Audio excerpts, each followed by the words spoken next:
Connor Bedard, as it was revealed to the media, suffered a separated shoulder. Hi there, my name is Dr. Stephen Wilson. Here on this channel, we analyze the science of sports injuries. So if that's the type of content that interests you, then please consider liking and subscribing to this channel.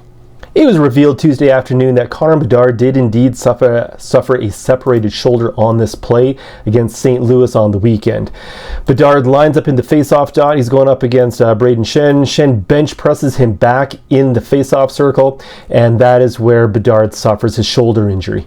On the other angle of the replay here, we see Bedard lined up against Shen in the face-off circle, and when the puck is dropped, that's when Bedard he elevates his right arm, and as his arm comes up in a forward flex position, that's where the injury occurs to his right shoulder. You know, to be honest with you, this is not the typical mechanism that causes an AC separation.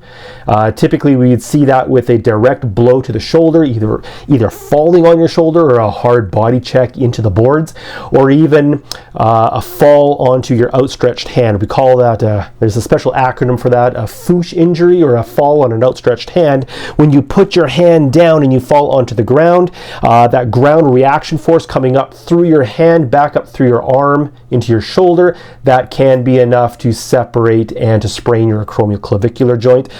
With Connor Bedard here on that play, that didn't really happen. It's Shen pushing Bedard back from the face-off dot, and right there we can see Bedard's right shoulder being compromised, put in an awkward position, and that's where his shoulder separation did occur. Subsequently, we can see Bedard skating off the ice here. He's got that the pain-focused expression on his face. He's in a lot of discomfort, clutching his right shoulder with his left hand there.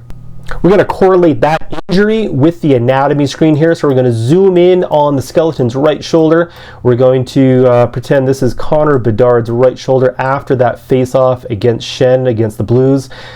Now, when we look at the skeletal anatomy of the skeleton here, of course we can see the bones of the rib cage here on the right side. We see the upper arm bone, the humerus, leading into the ball into the socket of the shoulder joint, which of course is a ball and socket joint, and then your collarbone and your clavicle coming across and then hooks onto the front part of what is actually your scapula, your shoulder blade, which hooks around, and then there's another part to it that we're going to look at here in a second. Now, what a shoulder separation means is there was an injury to the acromioclavicular joint of the shoulder, meaning it's a soft tissue injury to some very important supporting structures in the shoulder.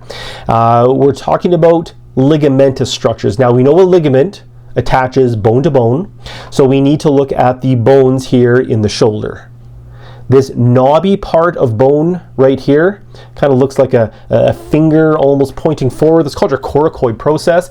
It is part of the anterior or the front part of the shoulder blade, as is the acromion, the hook part of the lateral shoulder blade here as well.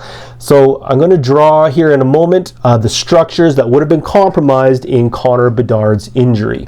So we know ligament hooks from bone to bone.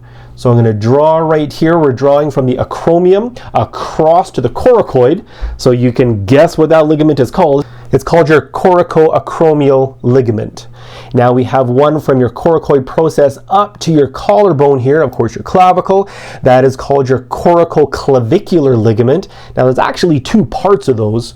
Going from the coracoid straight up to the clavicle, we have your conoid part, and then we have your trapezoid part there. Those two together form your coracoclavicular ligament. And of course, connecting these two bones here, you can guess what those are, going from the acromion across to the clavicle. That is your acromioclavicular ligament, or your AC ligament, within your AC joint. Specifically, that is what happens when your shoulder is separated. Those ligaments are stretched, they are irritated, they are sprained, causing a shoulder separation. Now with Connor Bedard, they did say in the media that this is not a surgical case. So therefore, that means it would be probably a grade 1 sprain to Bedard's AC joint, meaning there is still good symmetrical alignment of his clavicle and his coracoid. There is minimal, if any, disruption to those fibrous parts of the ligament. They were stretched, they were irritated, and they were sprained, but minimal fibrous disruption and minimal, if any, asymmetry to the AC joint. As we go up into a grade 2, into a grade 3, that's when we have more fibrous disruptions of those ligaments, more tearing, more asymmetry of the actual AC joint, and that's where a surgical intervention would then need to be performed in order to realign the symmetry of the joint. Bedard has been ruled out until early January, where he's going to be reassessed. So he is basically week to week at this point. He does need to rehab and allow that joint to strengthen and stabilize before he can return to hockey action. Thank you very much for watching. Please be well.